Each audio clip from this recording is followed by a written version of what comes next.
Donc, bac physique chimie métropole 2026, jour 1, exercice 1, petit 1, question 5. Donc, dans cet exercice, on analyse une cuve d'un lave-linge qui se remplit avec une zone à l'intérieur également qui se remplit, qui est sous forme de cylindre, avec en haut un pressostat en parallèle du lave-linge qui a une forme cylindrique. Donc là, en haut, on a un pressostat et c'est quelque chose qui mesure la pression. Et par conséquent, cette chambre de compression, je pense que c'est comme ça que ça s'appelle, elle se remplit un petit peu d'eau et ce qui augmente la pression de l'air qui est contenu à l'intérieur de manière initiale, avec ici une hauteur H d'eau. Et donc, on analyse en fonction de la pression, de la variation de pression à partir de l'état initial qui se note delta P, dont on a trouvé l'expression à la question 4. Eh bien, cette variation de pression détermine l'arrêt du remplissage de la cuve qui se situe juste à côté, ici. Donc, on a déterminé l'expression de delta P, qui est la différence de pression entre la pression initiale, qui était la pression atmosphérique, et la pression après avoir que la cuve soit un petit peu remplie et que donc la pression est augmentée dans la chambre de compression. On nous donne des données, le rayon du cylindre que compose cette chambre, le volume initial de la chambre, V0, et la hauteur d'eau lors du test, parce qu'on effectue un test de remplissage, un test de remplissage de la cuve. Et donc, on nous demande dans ce cas de ce test, donc calculer la valeur de la surpression d'étape lors du test dans laquelle le remplissage s'arrête lorsque la machine a été à moitié remplie. Voilà. Et donc du coup, quand la machine a été à moitié remplie, la hauteur dans la chambre de compression, c'est petit h. Donc pour avoir la valeur de delta P, ben, on prend l'expression calculatoire que nous avons calculée à la question 4 et on fait simplement le calcul. Enfin, il faut faire le calcul, il ne faut pas se tromper, bien sûr. Donc delta P est égal à P0 fois pi, on réécrit la formule littérale, R carré H sur V0 moins pi R carré H. Voilà, donc réécriture de formule littérale, remplacement par les valeurs.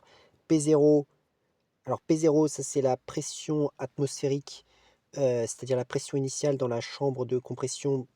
Je ne l'ai pas mis, mais ça, je pense que ça doit être comme d'habitude 1,0 fois 10 puissance 5 pascal. Ensuite, ou 1,01 plutôt fois 10 puissance 5 pascal, c'était indiqué dans l'énoncé. Ensuite, bon, pi, on le laisse bien sûr, puisque c'est une valeur exacte. Voilà. Ensuite, on met R qui est le rayon de la chambre qui est de 3 cm, donc je mets 3,0. Bon, alors il faut faire un choix par rapport aux unités, on va tout mettre en mètres. Donc je multiplie par 10 puissance moins 2. Tout cela doit être au carré.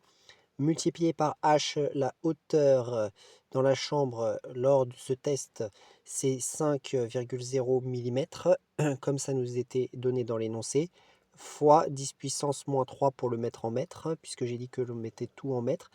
Ensuite, V0 qui est ici le volume initial lorsqu'il n'y a pas d'eau, d'air dans la chambre de compression, et ils nous ont dit que c'était 0,5 litres. Donc 0,5 que je vais convertir en mètres cubes. Donc on multiplie par 10 puissance moins 3 parce que je mets tout en mètres ou en mètres cubes ou en mètres carrés, etc. Donc pi fois, donc là même chose, 3,0 fois 10 puissance moins 2, même chose qu'au numérateur, au carré fois 5,0 fois 10 puissance moins 3. Voilà, j'ai remplacé par toutes les valeurs. Maintenant, on prend la calculatrice, et on calcule tout cela d'un seul coup, pas besoin de faire des étapes de calcul.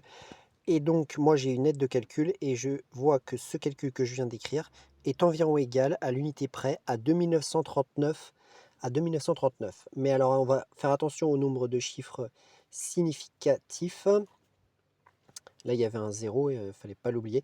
Donc ici, on a deux chiffres significatifs. Bon, toutes les grandeurs dans notre calcul ont deux chiffres significatifs, sauf celui-là. Bon, quand on fait un calcul avec des multiplications ou des divisions, on garde le plus petit nombre de chiffres significatifs des grandeurs. Donc ici, ce sera visiblement 2. Donc il faut qu'on écrive ce nombre qui est là avec deux chiffres significatifs. Ça va nous donner 2,9 fois 10 puissance 3 pascal. Voilà. Parce que nous sommes en pascal, nous avons respecté les unités du système international. puisque la pression était en pascal P0 ici, et nous avons mis les longueurs en mètres. Bon, ça n'avait pas beaucoup de différence de les mettre en mètres ou en autre chose, mais il fallait tous qu'elles soient dans les mêmes unités, puisqu'on avait une division entre mètre et mètre, donc ça annulait. Il restait que la pression de P0. Donc nous avons trouvé que delta P, la variation de pression, est égale à 2,9 fois 10 puissance 3 pascal. Voilà, donc c'est bon, ça a été fait. Première partie de question fait. Ensuite, commenter la valeur obtenue par rapport à celle d'un cycle normal hors test où le delta P est égal à 150 pascal. Bon, bah, on peut dire que visiblement c'est quand même plus élevé. Donc la valeur obtenue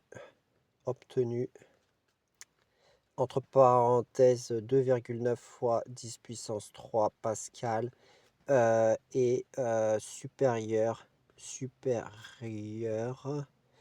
à celle obtenue lors d'un cycle normal. Voilà, donc on fait une déduction comme cela. Voilà. Bon, comment on peut expliquer pourquoi est-ce que c'est cela?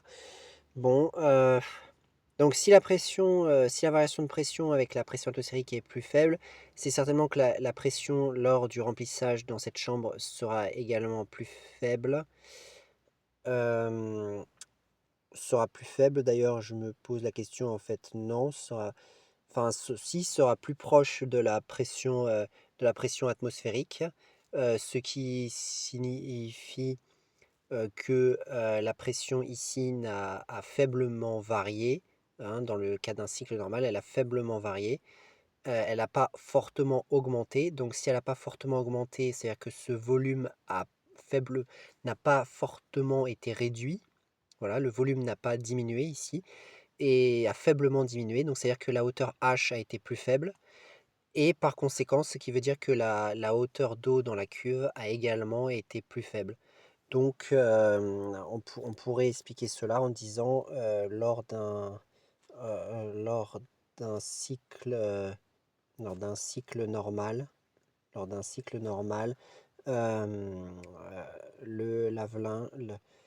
la cuve du lave-linge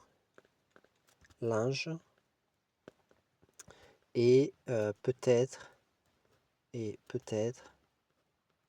moins remplie. Elle est moins remplie que lors du test. Ce qui expliquerait cela, puisque si cuve moins remplie, ici on a une hauteur d'eau plus faible, donc le volume d'air est plus faiblement diminué, donc la variation de pression dans la chambre de compression va être plus faible. Et on va avoir une plus faible variation de pression, donc c'est normal qu'on obtiendrait 150 pascal à la place de 2900 pascal. Donc voilà pour cette question 5 du petit 1 de l'exercice 1 du bac physique-chimie métropole 2006, jour 1.